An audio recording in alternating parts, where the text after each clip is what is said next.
All right. It is 12 o'clock on the East Coast, 9 o'clock on the West Coast of the United States.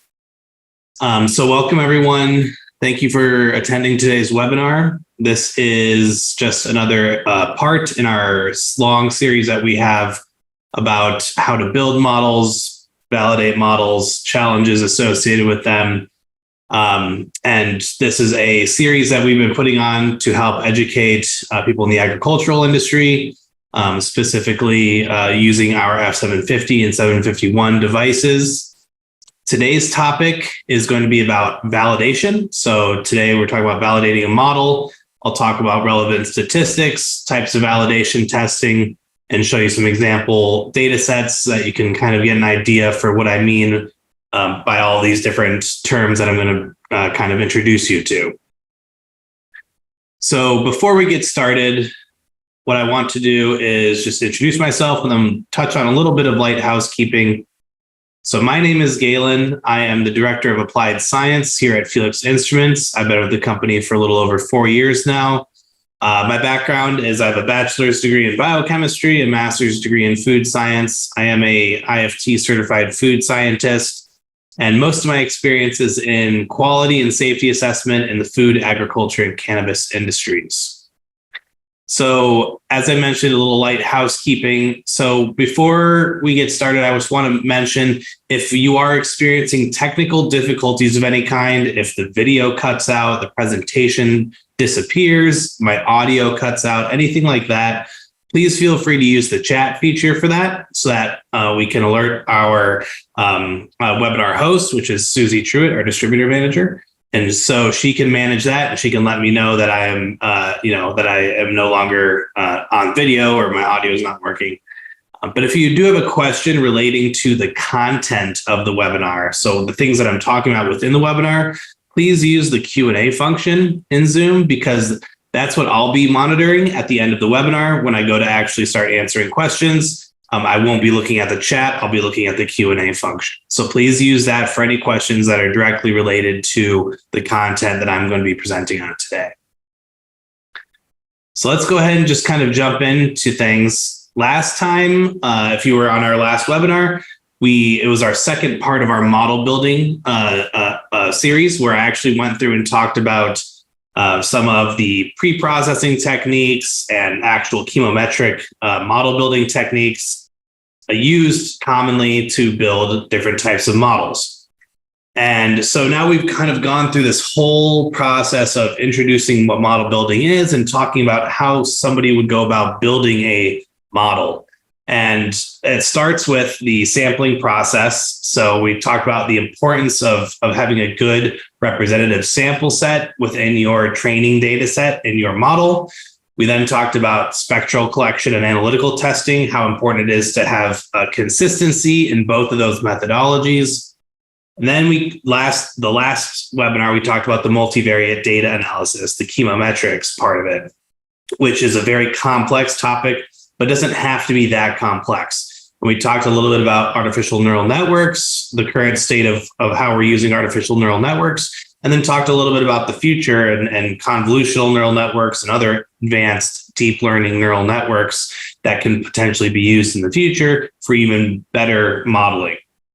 And the last step of this whole process is the model deployment.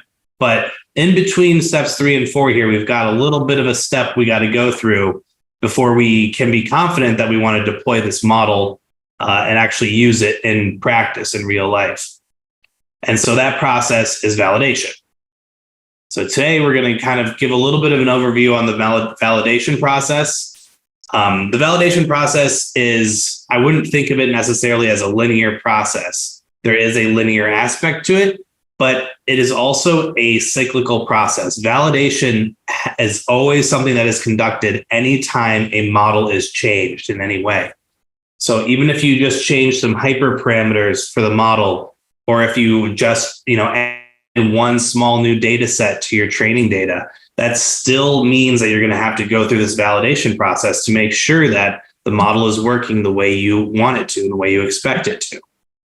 Now, the validation process typically follows this pattern. And this is what I would recommend everyone do, because skipping out on any one of these steps is going to lead to potential problems with your model down the line when you go to actually, implement that model in real world practice. So validation always starts with an internal validation. So you're going to do an internal validation, which I'll expand upon later. And then once you've done that internal validation, you evaluate your model performance based on that internal validation. Following the internal validation, you then do an external or independent validation. The external validation is arguably the most important aspect to ensuring that your device is going to work well in practice. So the internal validation helps you ensure the model is working for the data that you use to build it. But the independent validation is actually going to be showing you how the model performs in a real world scenario. And so once you've done that external validation, you once again will need to evaluate your model performance, and then you'll have to make a decision on whether or not you think that model is ready to be deployed. So let's go ahead and start by talking about internal validation. So there are many different types of internal validation testing. I'm going to talk about the two that are probably the most commonly used for NIR spectroscopy models, specifically for agricultural purposes. And so the first one is the most basic form of validation testing, and that is the holdout validation. It's also known as the train test split validation. So this validation testing has a couple of pros and some cons to it as well, but it's always the first step. And I recommend that everyone just automatically does this when they're building models, regardless of any other types of internal validation testing they want to do after this. This should always be something that is done. And so the pros of this are that it's a very straightforward, easy to implement kind of validation. It's computationally a very fast validation. So it's not going to take a lot of time to do this validation. And the results are easy to interpret because it's simply just splitting your data set into two different data sets. And they're going to have the same statistics that you can compare to one another. And you can actually then, see how your model's performing using the same exact statistics. So very easy to interpret. Some cons involved with this testing, however, this validation testing, is that it really is dependent on the data sets that you split. So you have to be very careful that, just kind of like when you're doing sampling and model building or spectral collection, that you're ensuring that your test data set is as similar to and all encompassing of all the variables as your training data set. Because if you're only testing a small subset that is not necessarily representative of the entire potential data set, then you're going to see a lot of variation in your evaluation. So the high variance is going to come from you using not necessarily a representative test data set. So it's really important that test data set is very representative.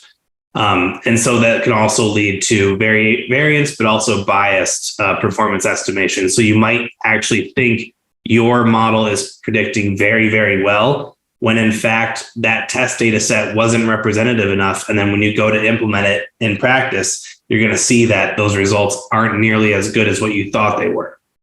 So how this validation works, I've been saying a lot of terminology like training and testing data set. But you're simply just taking your entire data set that you collected for your model, and you're taking a portion of that data set, and you're saying, this is the data that I want to train my model with. This is what I want to actually build my model with. And you're reserving a smaller, usually, portion of that data set for testing to actually evaluate the model with.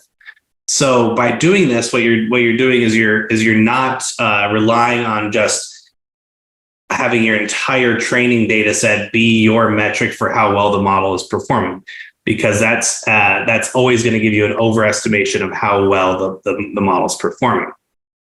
And so when I say different portions of data sets, there's a pretty common, proportionality used in the industry. And it's not even actually just agriculture. Across a lot of industries, it's pretty common to see that you would split your data set into anything from like a 70-30 split all the way up to like a 90-10. Most common is the 80-20. 75-25 is also very common. But the 80% training, 20% test split is probably the most common. And as you can see from this graph on the bottom right, actually what you'll see is better performance for your training sets or your testing sets when you are splitting out your data in that way. If you are at 50-50, then you're not putting enough data into your model to create a robust enough model to then test your other 50% of your data against.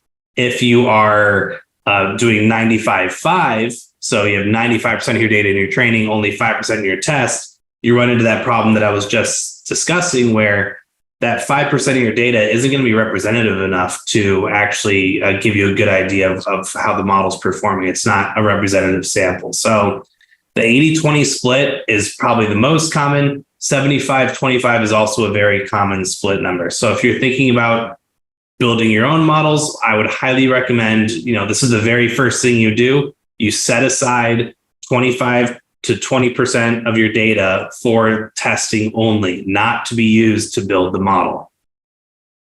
So after you've done a holdout validation, this is just kind of your first standard, you do it as you build the model and you're using it to kind of guide how you're building the model. And we talked about model optimization. So you're using this testing data set to help you determine what the optimal hyperparameters and optimal wavelength range is for your model, because you want to make sure that it's your test set that is performing the best. And ideally, you want your training and test data to both be performing at a pretty equal level. So that's how holdout validation works. And there's another type of internal validation testing scheme that I want to talk about that is a little more involved, but is also very common and is a very useful way of performing this validation. So this is a good first pass. The holdout validation is a good first pass test. It is great for model optimization, but it's not necessarily the most representative or robust way of doing internal validation testing. So instead, if you want a good, robust method for internal validation testing, you would use something like the K-fold cross validation method.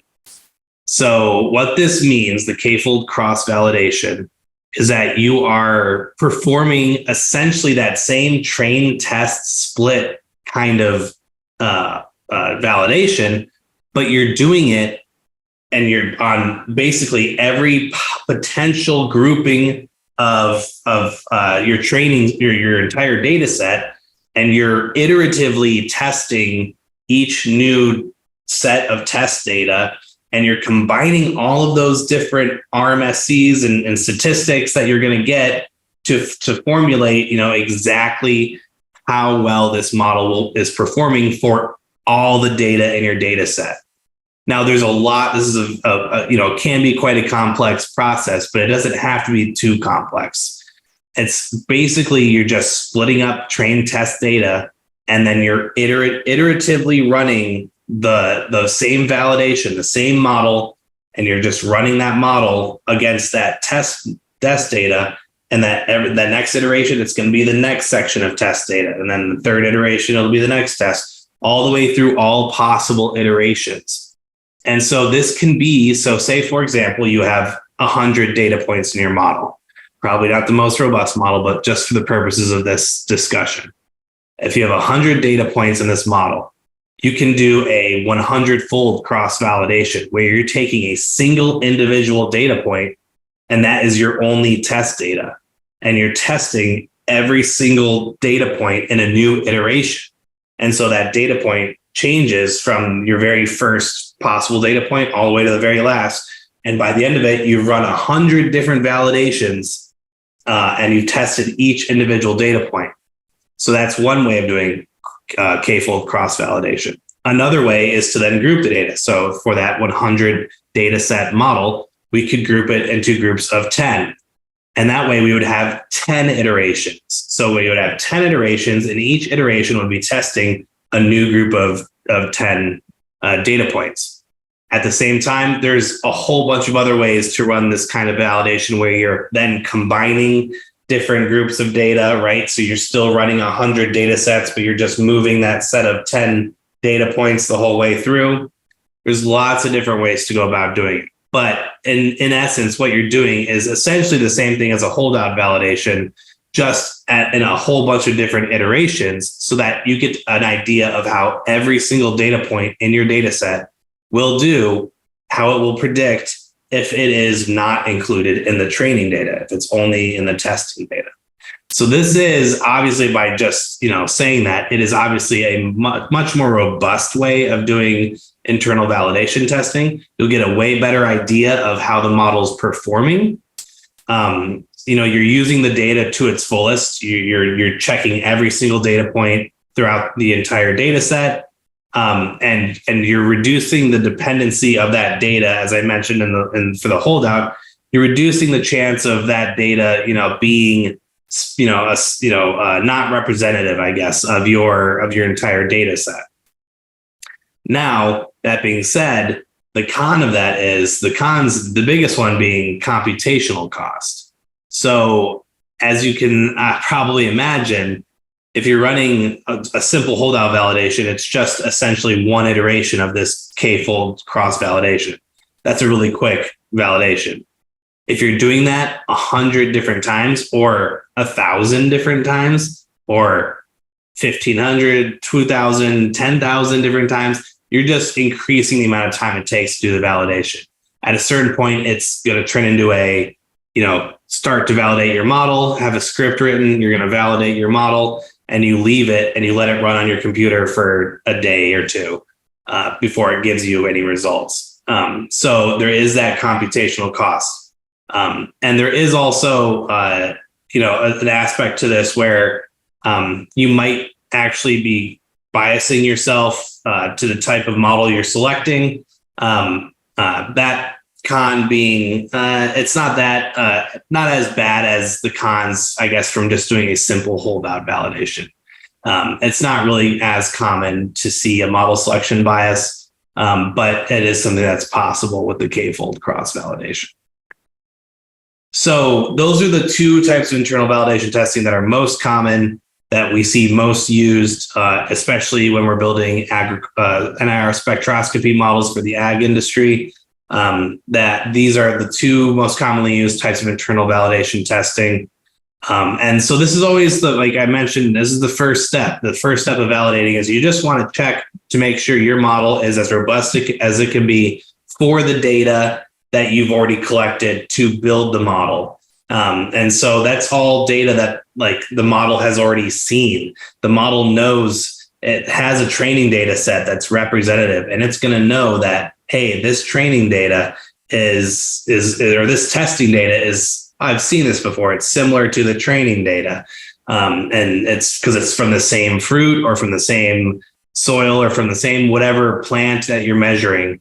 It's the same type of spectra, the same actual fruit from the training data set. So it's a familiar, and it's going to be kind of overestimating how well your model is performing, because any internal validation, no matter how robust, is always going to overestimate how well your model performs in an actual independent scenario.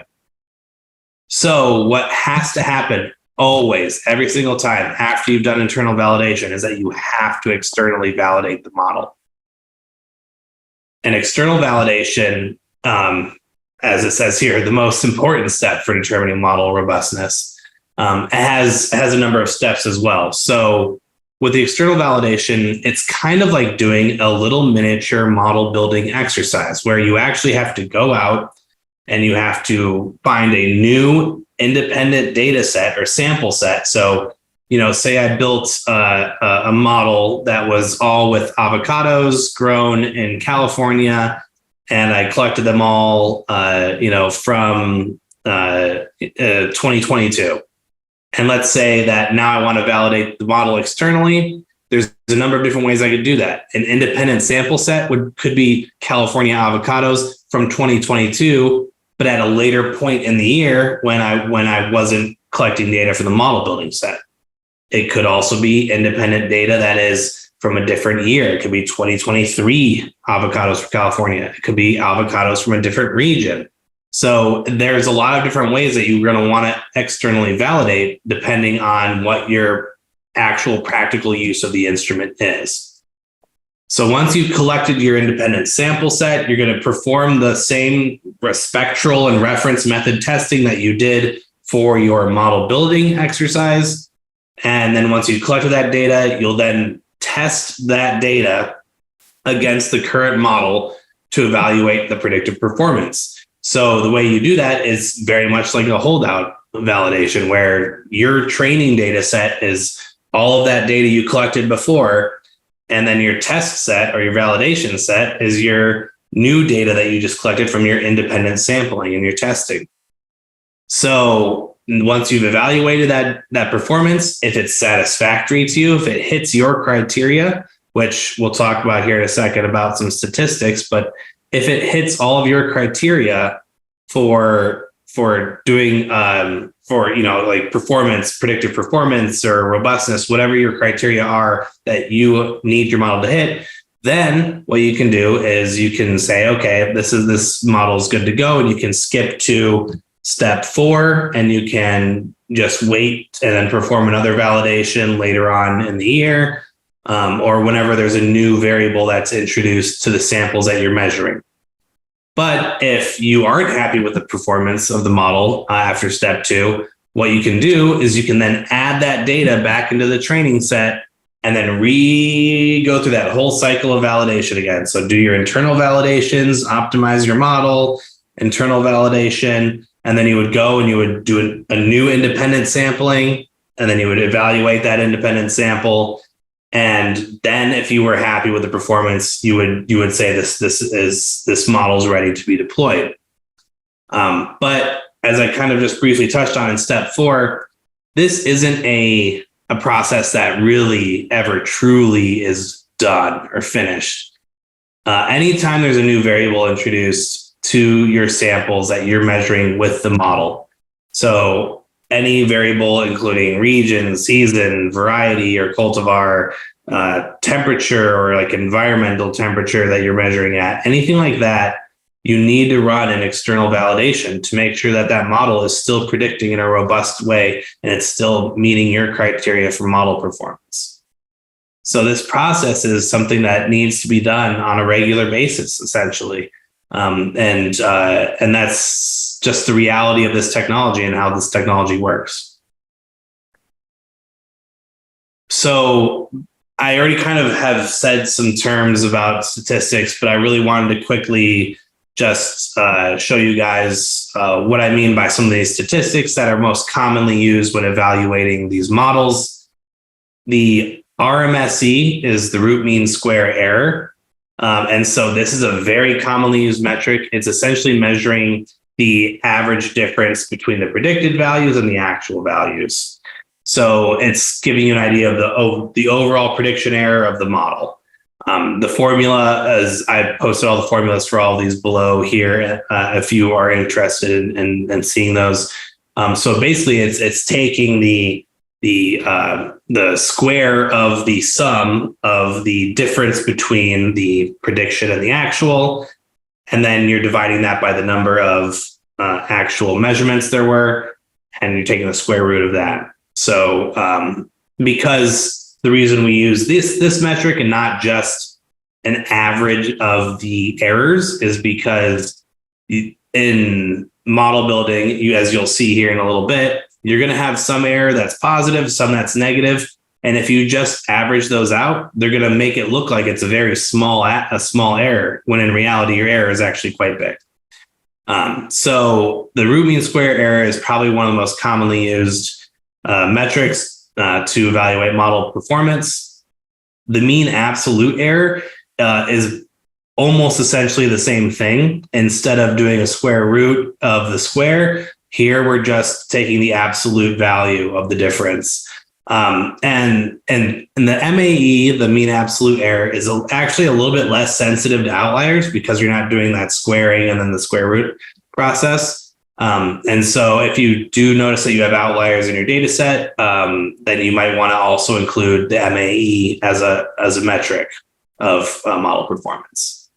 The coefficient of determination, this one is probably the actual most widely used way or has been historically the most commonly used way to evaluate whether or not a model is robust or a good fit.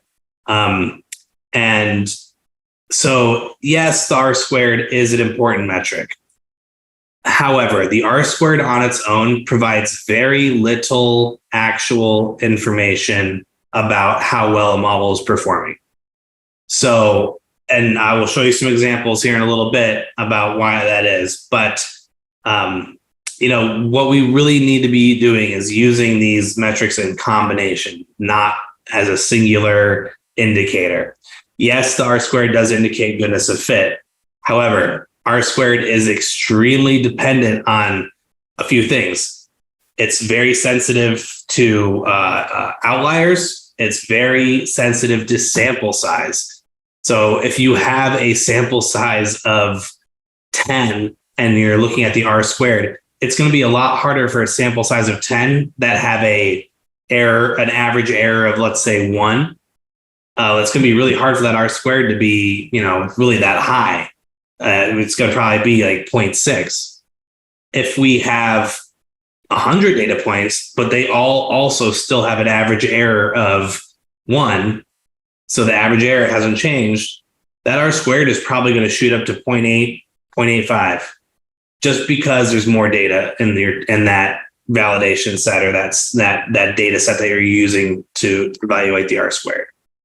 So sample size, sample range, if you have 5 data points and they're all within, 0.1, 0.5, or even just 1 of each other, so their actual values, their reference method values, they're all within a range of 1 to 2, let's say, for example, bricks, 1 to 2 bricks, versus a sample set with 5 samples that has a range of about 6 degrees bricks. That's the range of that data set. The one with 6 degrees bricks is just going to have a better R-squared because it has a wider range, and it makes it easier for this statistic to have a higher value when you have a higher range.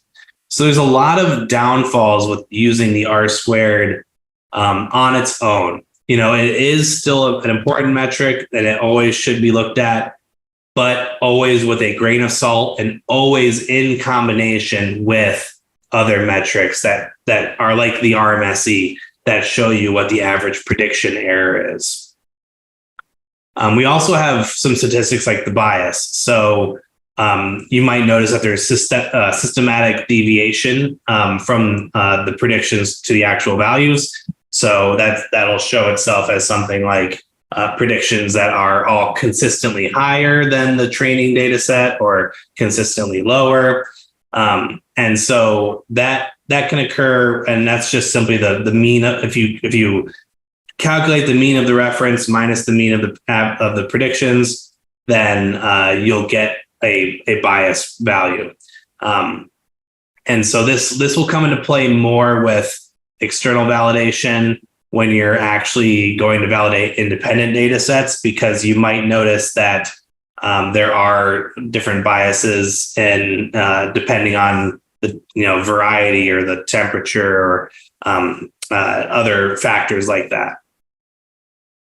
And then the standard deviation is also as important. It just kind of shows you the variability and reliability of the predictions. And it's always kind of good to compare like your reference standard deviation, the standard deviation of all your reference methods to the standard deviation of all your predictions.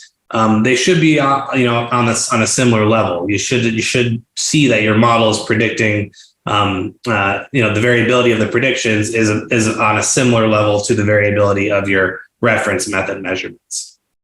So that's always useful to have as well. So in general, these are kind of the big ones that you see used. All of these have also kind of like secondary names, I guess you could find in literature.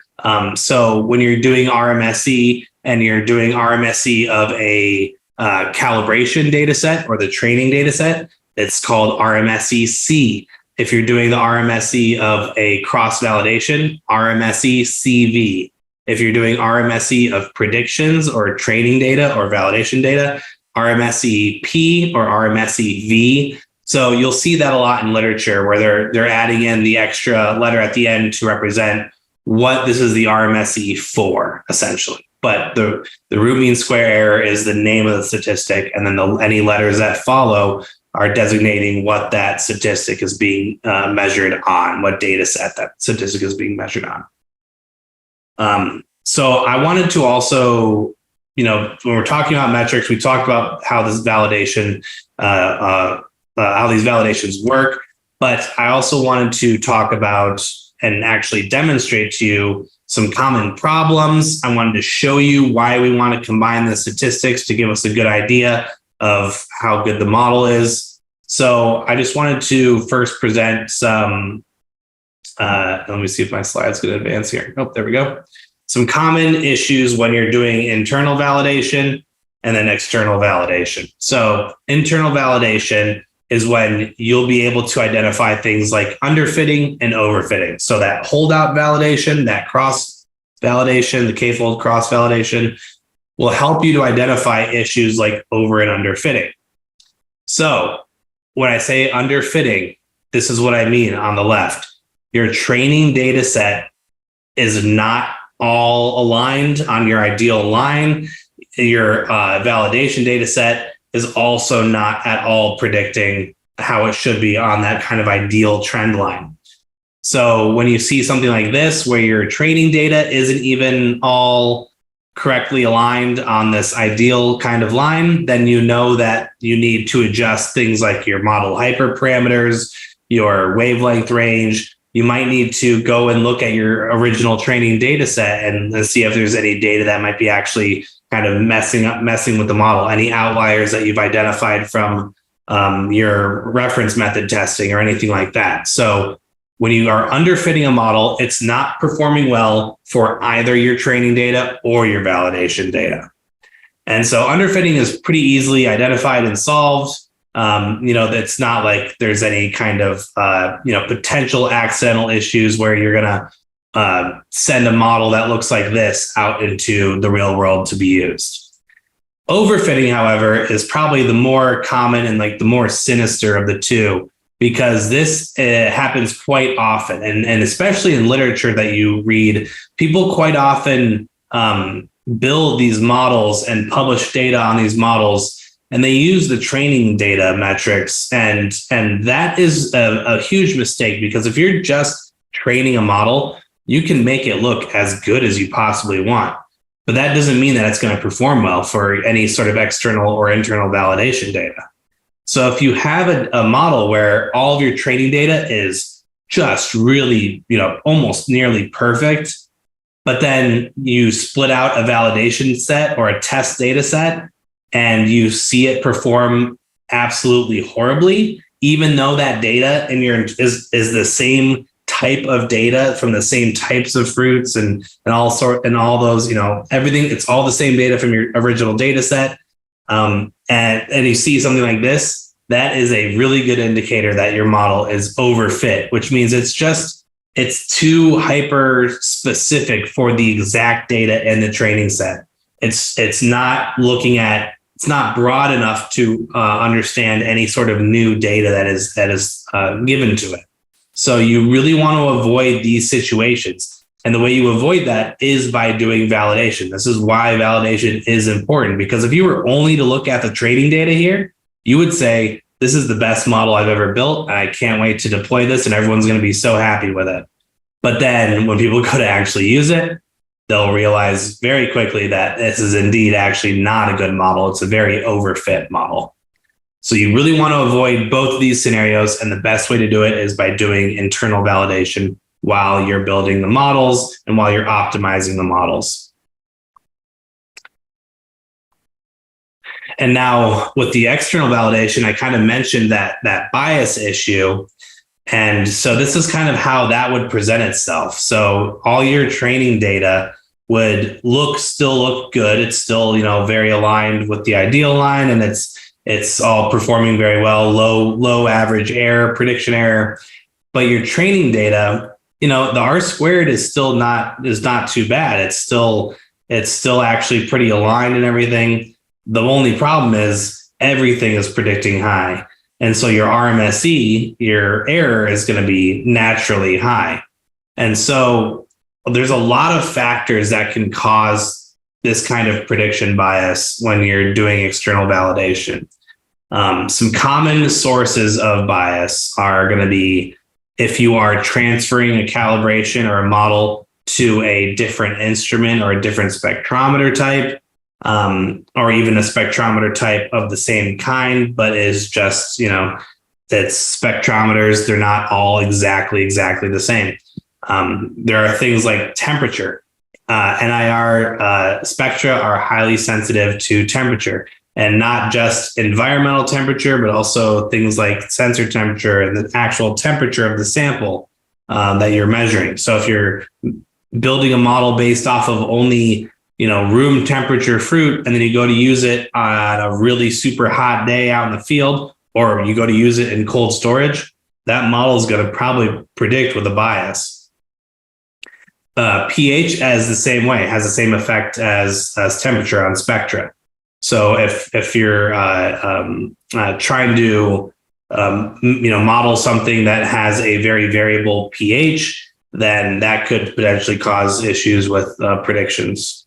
The other more common factors are going to be season or the year that that the data is collected in, the region where the data is from, the cultivar or the variety, and then also your analytical or reference method. So if you're using a slightly different reference method than somebody else, then the way the model was built, that can present itself as a bias as well. So those are all things to consider. And this is kind of what the symptom would look like in your data. And so what you would need to do if you see something like this in your validation, your external validation, is that you would then need to do that process of adding this data into the model and repeating the external validation. So, and repeating it in the same conditions and the same, all the same variables as this first external validation. But now you've added in some data to your model and retrained it. So now it might do a better job of predicting for those variables. So that's just another an example I wanted to bring up with you guys. And this slide here, this is just something I wanted to talk about as far as the statistics, the combination of using multiple statistics to get a better idea of how well a model is performing. So all this data, by the way, that I've been showing you is just random data I generated in Python. It's not actual model data of any kind. It's just all for example purposes. But I just wanted to show you kind of 3 common scenarios that you'll see when you're looking at training and validation data. And so the first one is going to be the ideal, which is a high R squared and a low RMSE. So the higher the R squared, the better the goodness of fit, right? The lower the RMSE, the lower the average error. So that's actually the combination we want, is a high R squared and a low RMSE. And that would look something like this graph on the left. So both our training and our validation sets have high R squared and low RMSE. So they have similar statistics. We want them to be, looking almost nearly identical. We don't really want to see a huge difference in our validation set from our training data set. Now, the absolute, worst case scenario, the complete opposite of this, is when you get low R squared and low RMSE. This can present itself in any number of ways. It can just be a random smattering of data like this that has absolutely zero correlation. It can also present itself as something like a little cloud of data that is positioned horizontally across the line. And that would give you an indication that, something's wrong here. We need to go back and we need to actually retrain the model, actually go back to even before that and look at our data set itself, make sure there's no entry errors. Remember from the last time I mentioned that, keeping your data organized is one of the more important parts of this model building process. If you have one misalignment where you are associating the wrong analytical or reference value to the wrong spectra, then that can cause all the other data points to go out of alignment, and it can cause something that looks like this. So you want to go back and really retrace your steps when you get a situation like this middle one. And then what is, I would say, kind of a more common scenario is this high R squared and a high RMSE. So you could look at this data set and you could accidentally just be using R squared as a metric. And you could say, oh yeah, this model is great. It's fine. It's got an R squared of 0.8. We should definitely be using that. But if you actually also calculate the RMSE, you can see that it's got an RMSE of about 1.5. Now, if this was something like bricks or something, or like titratable acidity, this might be way too high of an error for you in practice. Like, this might actually be an error that is unacceptable as far as your acceptance criteria when you're doing your analytical test. So this is why we want to use these statistics in combination, is because it'll help us identify whether or not the model is actually something we want to use in practice. So you can't just get one of these statistics and say it's a bad model. We could also have low R squared and a relatively good RMSE. So that is a fourth scenario that does happen, where you might look at the data and say, it's the R squared is only 0.6 or something like that, but our RMSE is less than 1. That can happen. And so that might be, still an acceptable model for you, because the error might be more important than the actual correlation or goodness of fit. But, regardless, it's the point of this all is that we need to be using statistics in combination with each other, and not just a singular statistic to evaluate whether or not a model is robust enough to be then deployed. So these were all just examples. I just wanted to, this is intended to be a quick kind of overview. This is not by any means the full library and wealth of information there is on how to do model validation. But this is all the most common things you see when you're doing model validation with spectroscopy, with agricultural commodities. And so just wanted to kind of give you guys that base of information. When you go into your model building, you can then have this kind of knowledge before you go into it, knowing what you need to do throughout the process. So that being said, that concludes the first part of our model validation section of the webinar. So we've gone through all of our model building. We've gone through part 1 of our part 4 of, the series, but our first part of the model validation.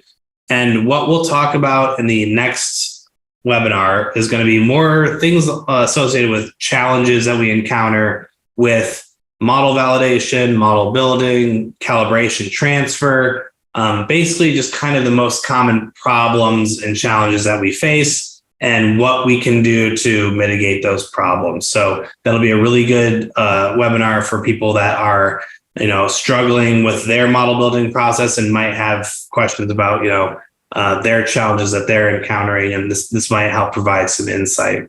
And then the last part of the webinar will just be about how to maintain your model and keep it optimized. And then after that, you guys will be ready to build your own robust models and go out there and use them and help revolutionize the agricultural industry. So that concludes today's webinar. And if you would like any information about our F750 or F751 spectrometers, or our CI710S leaf spectrometer, then you can follow this link. Susie will post this link in the chat. And feel free to actually click on that. You can request a quote. You can request more information. As always, feel free to follow us on social media. You can also get in touch with us by calling us at our office. Go to our website. We have a relatively newer website, and you can go there. You can book consultations with myself or our application scientist, Kendra.